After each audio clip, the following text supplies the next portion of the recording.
This project started with a budget of 2 million. It finished at 11 million. Nobody committed fraud, nobody stole any money. The project team worked hard, the sponsors were supportive, the technology worked. So what happened? Scope creep. Many of us have seen it. Small requests that seem harmless add up. We'll explore what scope creep is, why it happens, why organizations struggle to stop it, and how successful teams protect themselves. What is scope creep? Simply, adding requirements without adjusting time, budget, or resources. It sneaks in after the plan is set. Change is not the enemy. Successful projects evolve with learning and feedback.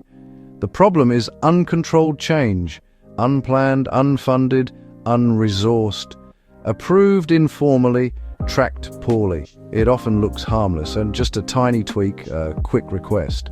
But each small add shifts scope boundaries and consumes time, money, and attention meant for the original goal. When impact isn't assessed, teams borrow from testing or documentation to cope.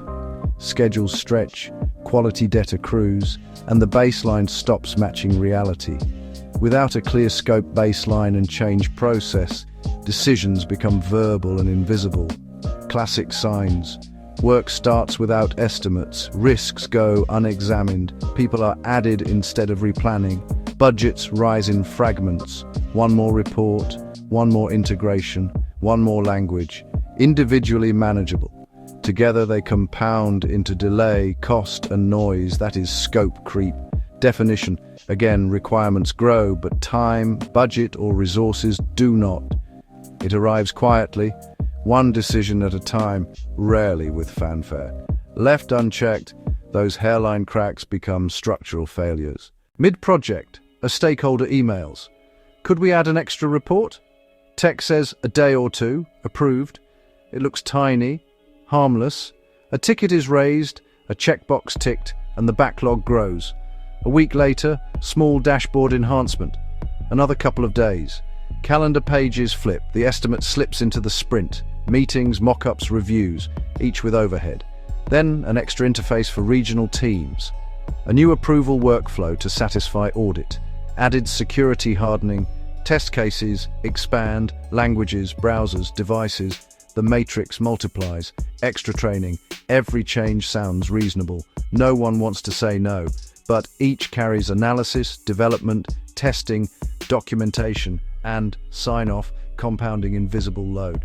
Leaders earn favor by saying yes, teams absorb the cost, morale dips, milestones edge right, decisions happen in chats and corridors, minor is recorded, but impact isn't. No pause to re-baseline.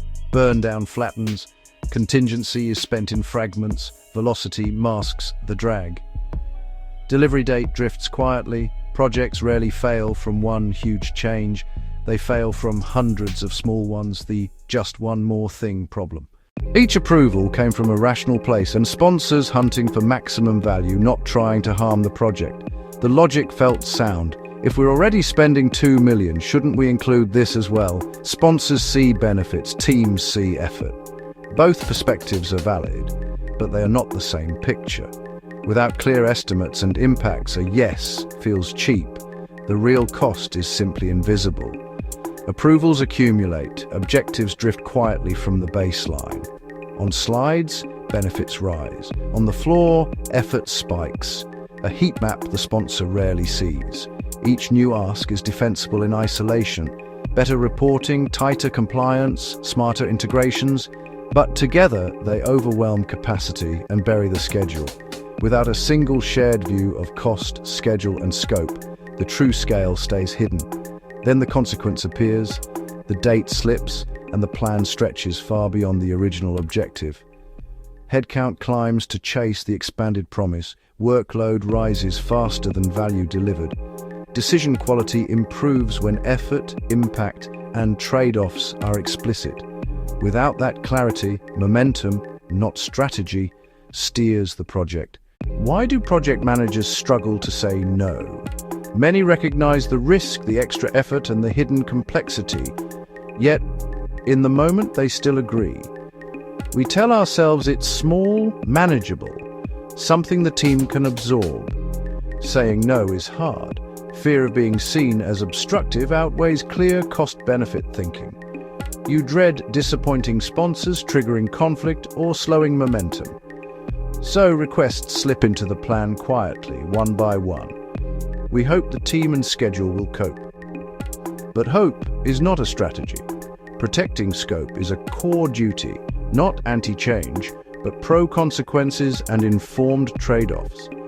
Say yes only with costs, impacts, and priorities made explicit. That is disciplined leadership. Not all overruns come from big mistakes. It's the compounding effect. 10 small changes don't equal 10 small impacts. Changes interact. One new requirement nudges design. Design reshapes development. Development expands testing. Testing triggers training.